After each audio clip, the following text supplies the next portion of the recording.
What's up, everybody? Welcome into the CSN studios. I'm Sebastian Salazar, and this is Real Fantasy, the place to get your team, be it season-long or daily, ready for Week 9. If you're good at fantasy football, we'll make you better. If you're anything like me and your team is already flirting with that devastating 6th defeat of the season, you know, the one that knocks you out of playoff contention, we have just the folks to help you turn it around. We got reporters stationed across the country with all the latest news, plus the 2 stars of this here show. They are, in order of how they finished in our weekly daily fantasy competition, Kay Adams. You can watch her Monday through Friday on the NFL Network. And Josh Norris. You can check him out on NBC Sports and Roto World. You can also find them both on Twitter at HeyKAdams and at Josh Norris. All right, guys, you know how we start the show. It's time for our quick hits. And as we surge, or in my case, limp very gingerly into the second half of the season, each roster spot becomes more and more valuable. So Cameron Meredith owners bailing on the young receiver. Just 4 targets, 2 catches over the last couple weeks. Matt Jones couldn't hold on to the football or his starting job after getting hurt in Washington.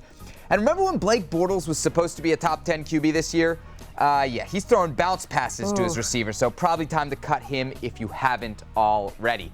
So those are some obvious drops, but Josh and Kay, there are other players, maybe high draft picks that are still widely owned, but not getting it done. Kay, as we start to run out of time here, who are you ready to finally dump? I'm going to dump Russell Wilson. I'm sorry. No, you guys spent a high draft pick on him, but the production is not there. The past 3 weeks, he has failed to throw a touchdown. And with Russell Wilson, you draft him because you think you're getting the passing attack. We're going to work Jimmy Graham into the system, and you're going to get that icing on the cake that I always talk about in the form of rushing yards. He has less than 50 rush yards on the entire season. The production is not there. He's got the knee brace. As long as that's there, you can drop him. And I'll go with 2 players that were drafted in the single digits, and Kobe Fleener, who was probably the tight end 5 or tight end 6 in your fantasy drafts. His snaps have dropped each of the last 4 weeks down to 34% last week. If he's not being used, despite that massive contract he got this offseason, and he's not good at football either, you can just get rid of him. How about Michael Floyd? I know this team's on a bye this week, obviously. But the Arizona Cardinals have made J.J. Nelson a starter, a guy who's a vertical target, get down the field, who you should pick up. That means I'm getting rid of Michael Floyd, who's in a contract year, who they just won't use in the second half of this season. Yeah, I've had an incredible time with tight ends this year. I don't know what's up. And Kay, I know the real reason you're moving past Russell Wilson, because he's facing my beloved Buffalo Bills and that vaunted Ryan Brothers defense. That's it. Yeah. Sure. Yeah. They've given up 69 points the last 2 weeks. I'm sure that's why. All right, Week 8 shook up a lot of backfields. Seemed like the Saints had a running back problem. Mark Ingram benched for fumbling, and then out of nowhere, Tim Hightower comes in, gets 26 carries, over 100 yards, and even had a catch against the stingy Seattle D. Meanwhile, James White could almost be done as a viable fantasy option. 6 touches in the last 2 weeks. And C.J. Precise is the name you should get to know for Seattle after the rookie's breakout performance against, and this is the caveat, New Orleans last week. All right, so let's dive in on a couple of the running back situations just mentioned, specifically New Orleans and Seattle. Lots of moving parts. Josh, you got any idea where those teams are going? Well, let me say this. They're going up against the San Francisco 49ers, so I would even list Mark Ingram and Tim Hightower as running back 2s or 3s this week. But really, when you look back to what Tim Hightower did towards the end of last year, in the final 4 games, Sebastian, he was a top 12 running back. But that's because he had all the volume, right? That's all we want from that position. He was averaging 24 touches per game. He's not going to get that when splitting the load with 3 or 4 running backs in this situation. But again, the 49ers are just horrendous, obviously, on defense. And quickly, I'll move on to Seattle. When everyone's worried about C.J. Precise, I'm really not, Sebastian. I know that this offensive coaching staff is worried about Christine Michael not breaking tackles and not creating yards on his own, and he hasn't had a 100-yard game since September, but I still think Christine Michael is the lead ball carrier in this role and will be that moving forward and is a pure running back 2 moving forward. Guys, there is a mess to be made in New England. It's already getting a little bit messy. James White, his production is going down. Now, LeGarrette Blount still scoring touchdowns. He's got 9 rushing TDs. That is the most in the league. But is he getting 25 carries a game? No, he hasn't had 25 carries a game since Brady's been back. The carries, the production has been down, and it's only going to get messier because Deion Lewis is due back. They activated him off PUP. They have till, I think, the 17th to get him out there, and he will be a difference maker. If I'm you, they're headed towards their bye. You deal him right now. You go up to a fantasy owner and say, listen, you can't even play him. You can't even play him right now. You need to get rid of him. Or you do that to another fantasy owner. You try to get rid of James White and scoop up Deion Lewis if he's available. This is a guy who will be a game changer. Let's move on to the Eagles backfield, shall we? Doug Peterson saying, oh, he might make a change and give the lead gig to Darren Sproles. Darren Sproles has this gig all but sewn up already. At 33, he is running wild. 86 rush yards a week ago. He's up to 5 yards per carry on the season. That's incredible stuff. He was out there on 80% of snaps. You had Ryan Matthews out there on 10% of snaps. They've got the Giants this week. You might think that that's tough, but over the past 2 games, they've actually given up 8 catches a game to the running back spot that has Darren Sproles written all over it as a flex, given these 6 bye weeks in week 9. All right, let's move from running backs to receivers. Let's do something that we haven't done in a while, too. We'll help folks pick a flex or third receiver for week 9. These are some of the players and decisions that you at home might be struggling with. Here are the receivers Roto World ranks 26 through 35 this week. Couple of Saints at the top of the list. Corey Coleman expected to return from injury for the Browns against a battered Dallas secondary. All right, guys, there are lots of people wrestling with who to put in the flex or third receiver spot. Of those receivers, who's the best option? Kay, we'll start with you. I'm going to go with Quincy Enunwa. He won my matchup for me last week with 11 targets and a lot of production. No Eric Decker. He's stepping in there. He looks quick out there. He's versatile. And they don't really use the tight end. Ryan Fitzpatrick didn't look great in that game in the first half. It was against Cleveland. But he turned it around this week. It's the Dolphins. They allowed the 6th most points to opposing wide receivers. Quincy Enunwa as a flex, as a wide receiver 2 in a desperate spot, should pay off for fantasy owners. I'll move to New Orleans. Obviously, we know about Brandon Cooks. He's the number 14 receiver in yards per game. Willie Snead is the number 15. How about the number 17 receiver in yardage per game? Michael Thomas. Kay, we've talked about him almost every single week, or tried to. Yep. And I think he can end up as a top 12 option for the rest of the season. He's played the most snaps on this team since the bye week. To me, he plays like a young Michael Crabtree in terms of sneaky, elusive after the catch for such a big guy, and we know he can win in those contested situations at the catch point. I absolutely love Michael Thomas, not only this week against San Francisco, but moving forward as well. All right, guys, good stuff. One of the guys that you didn't mention, one of those flex option receivers, was Jordan Matthews, and he's been quiet for a long time until last week's 14-target, 11-catch game against Dallas. So why has Matthews' production been so maddeningly inconsistent? Well, Derek Gunn of CSN Philly has the answer to start this week's Real Fantasy Cheat Sheet. Before his 11-catch performance Sunday night against Dallas, Jordan Matthews had a grand total of 12 catches combined in the Eagles' 4 previous games.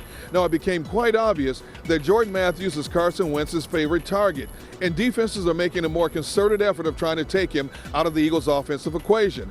Right now, Matthews is the Eagles' leading receiver with 36 catches. The next closest to him is running back, not wide receiver, but running back Darren Sproles with 22. Matthews will be hard-pressed to equal his total of 85 catches a season ago, which means his overall yardage may suffer as well. All right, let's go from the curious case of Jordan Matthews to one of the more curious fantasy options out there right now. It's Ty Montgomery. Depending on what league you're in, he might be just a receiver, or you might be able to start him at a running back. Now, he didn't play anywhere in Week 8 because of a kidney ailment, so here's Charlie Sakaitis of NBC 26 in Green Bay with a health update on the Packers' newest star. The Packers turned to Ty Montgomery 2 weeks ago, and boy, did the second-year receiver turned hybrid running back perform. But this past weekend against Atlanta, Montgomery was held out due to illness, this all stemming from a medical condition. Montgomery has the sickle cell trait, and issues related to that caused the Packers to sideline the up-and-comer. It was deemed a precautionary measure. Montgomery even ran through some of the drills before that contest. As for what fantasy owners should do this week, well, it's something you're going to have to keep an eye on. Official word so far is day by day. But I think there's better than a 50-50 shot that Montgomery gets game time against Indy. And if he's out there, expect him to produce. All right, thanks to all our national contributors. Good stuff from Charlie. I got a feeling we'll talk much more about Montgomery as the season goes on. Next up, we head to Facebook. Take your questions, maybe late season trade proposal, who to start or sit. Our experts, Kay Adams, Josh Norris, are back to answer all those questions. And on the daily front, the two most expensive players this week, according to FanDuel, Ezekiel Elliott and Aaron Rodgers. Well, Josh has them both in his Week 9 DFS lineup. We'll show you how he balanced out the rest of his team straight ahead here on Real Fantasy.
Welcome back to Real Fantasy. I'm Sebastian Salazar, and while I'm thrilled that you've chose to watch us on TV, you got to remember, every Thursday at 2:45 p.m. Eastern Time, Kay Adams, Josh Norris, and I will take all your lineup, trade, waiver wire questions live on Facebook. To join us, just like your local CSN Facebook page, and then make sure to log on every Thursday afternoon. Here are some of the best questions from this week.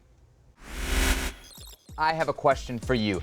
This Minnesota defense that I saw get picked apart by Jay Cutler used to be a defense I would stay away from.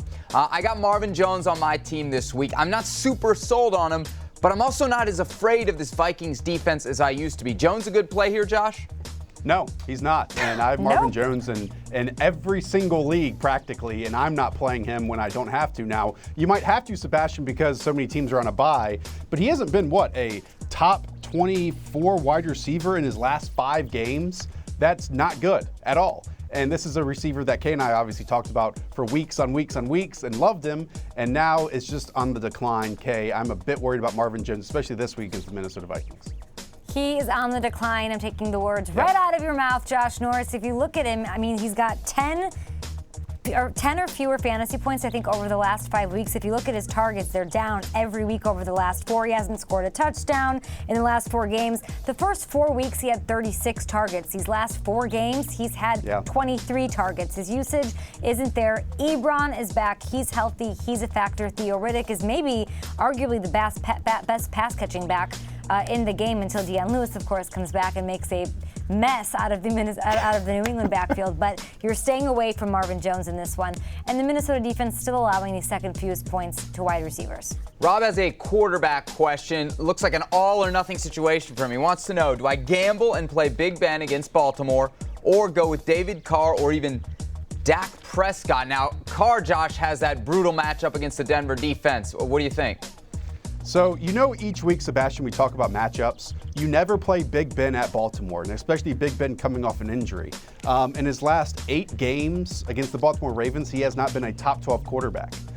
So even if he is healthy, even if he is crowned the starter, Big Ben has not played well against the Ravens away. All right, at can Baltimore, I answer first at one time? Why do we always go to Josh first, Sebastian? What's the deal? A little favoritism going on here. Am I just taking your points here? Yeah, all of them. You're playing Dak in I'm this coming one. to K first every time from here on out. It was an I don't want unintentional. That. I don't want that, but you're playing Dak. You're not playing Big Ben. You don't know if he's 100%. Gosh, Derek can't Carr, please anybody on this show. You're not. Derek Carr threw for over 500 yards last week, and he's incredible. But you just don't play quarterbacks against the Denver D. Anybody. Matt Ryan in Week 4 threw over 500 yards. What did he do next week against Denver? Less than 270 and 1 touchdown.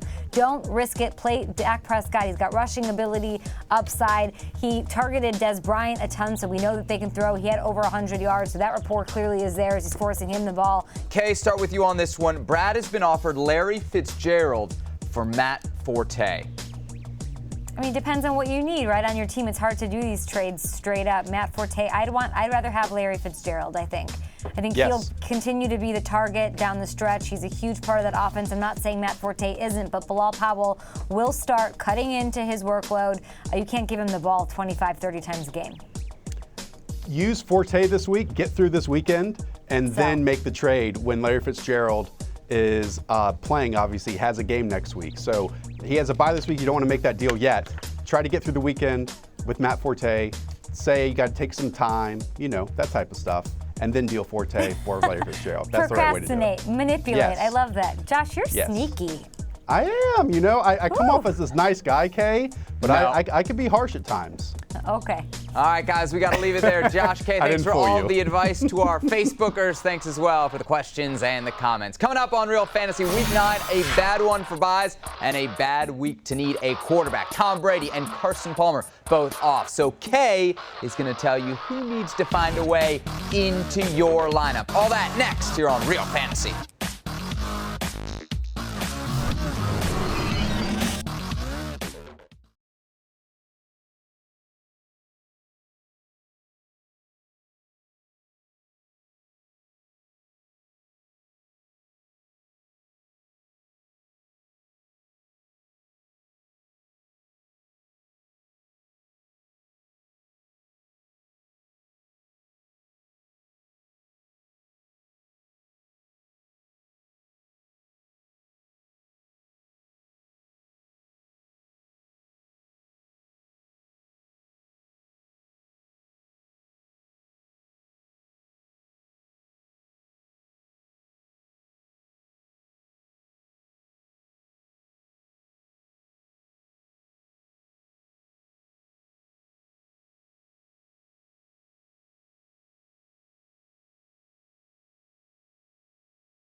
All right, welcome back into Real Fantasy. I'm Sebastian Salazar. It's time for our fantasy formula where we really go deep into the world of daily fantasy. But this segment isn't just Josh, Kay, and I up here screaming at you, telling you what to do.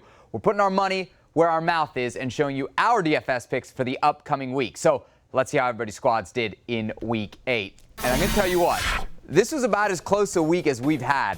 But in the end, Kay Adams picked up her second win of the season, first since the opening week, and it was by less than 2 points. She can thank the Broncos defense for 22 points, and her much maligned play of Ryan Fitzpatrick worked as well. Now, on my team, if the Vikings defense had done anything on Monday night against it was Jay Cutler, I would have leapfrogged Kay, but they only scored 2 points, 1 sack, and I got a point for their 14 to 20 points given up. Coulda, woulda, shoulda, bash. All right, easy. Look, coulda, woulda, shoulda. That's Josh's team. 3 of his players got injured. Alex Smith, Spencer Ware left early Sunday. Injury report on there. And did not return. I'll give you a little bit of an asterisk, but not much. No! Kay, I'm gonna let you enjoy this one. I just want to say, man, that's absurd what the Vikings did or actually didn't do. I mean, their lowest point total was 8 points this season. They got 2. I had it 1. I was smoking a cigar watching the game until the second half, and I figured this thing's done. You need to move on. You keep talking about this Vikings defense. They're still a tough defense. Relax. Here, let me get out my medals to enjoy. Oh, wait, I'm not going to bring out medals like Josh because I'm going to act like I've been there before. Wow. Moving on to Week 9. That's what I'm doing. Very well done. All right, speaking of Week 9, let's check out the Fightin' Norrises for the upcoming weekend. Odd note, 7 of Josh's 9 players actually on the road this week. See if that plays a factor at all. I got big money on Aaron Rodgers and Zeke Elliott, so he went bargain hunting with Dante Moncrief, Michael Thomas, and Kyle Rudolph. How about Kay? I had to make sure this wasn't a mistake on the graphic, but Colin Kaepernick is their starting quarterback this week. Big money on Ezekiel Elliott and Le'Veon Bell. She also likes Michael Thomas and Kyle Rudolph. A lot of similarities there, guys. And she'll double down on the Vikings with Stephon Diggs. And I'm going with another fully stacked lineup. This time it's the Cowboys, because they're playing the Browns. Josh doesn't believe in Melvin Gordon. I do. Tim Hightower not only still in the league, but he's potentially going to get a lot of work for the Saints this week. I like that. And I don't really like this. I don't know why I'm going back to this guy again. But I'm going to use Delaney Walker as my tight end. He just keeps somehow popping up. What is wrong with you? I don't know. A lot of things, but Delaney Walker is pretty much the worst. All right, Kay, I got to start with you. A few weeks ago, we actually talked about Colin Kaepernick. You said he wanted nothing to do with the 49ers offense. What's changed? What's changed is that they're coming off a bye week. What's also changed is that in the 2 games before that bye week, he has over 150 rushing yards. He's going to run out there like a chicken with its head cut off, reckless, and he's got the Saints. He's going to have to keep up with Drew Brees. Don't worry about Russell Wilson struggling against New Orleans last week. Throw that out the window. This defense is very generous to opposing quarterbacks, offenses, running backs, tight ends, you name it. So play Colin Kaepernick. Not many people in daily fantasy are going to go that way. And because he's such a great value, I mean, read me the rest of my team. Le'Veon Bell, it is stacked at every other position. True. Good use of a budget there. Josh, let's dig in on your team a little bit. Couple new names here for you. Kyle Rudolph, Dante Moncrief. I know you went with Rudolph because he's relatively cheap. I mean, you look at that value right there, $5,000. That's a pretty good deal. But that Vikings O-line can't really protect Sam Bradford right now. They failed to do it for the last 2 weeks. Anybody on that offense is, for me, a scary choice right now. Well, I believe in Rudolph the red zone reindeer. I mean, he leads the NFL receivers, not just tight ends, but also wide receivers in red zone target share for their respective team. 40% of the Vikings passes in the red zone go towards Kyle Rudolph, and now he's playing the Detroit Lions, a team that allowed touchdowns to Richard Rodgers, to Lance Kendricks, to Zach Miller, and he's priced at tight end 16 Jack Doyle, this week 2 touchdowns. at just $5,000. Give me all the shares of Kyle Rudolph this week, and now feel really good about it, and then spend that money on Christmas presents afterwards.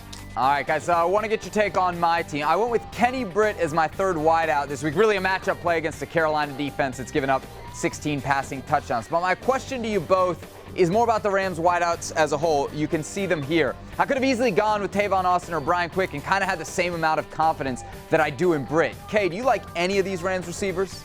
I do not, actually, and I'm going to defer to one Josh Norris. I'm out on there's plenty of other options that I would prefer. I'd like Russell Shepard over either of them, honestly.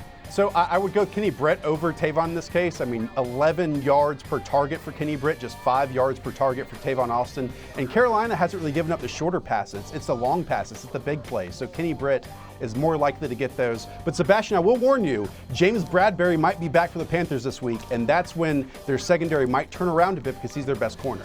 All right, good stuff, guys. Hopefully everybody at home paying attention, taking some notes. But before we wrap this show, let's look into our crystal ball. 6 teams on the bye in Week 9. No Tom Brady this week, which means, of course, no Rob Gronkowski. Carson Palmer and the Cardinals need the bye week.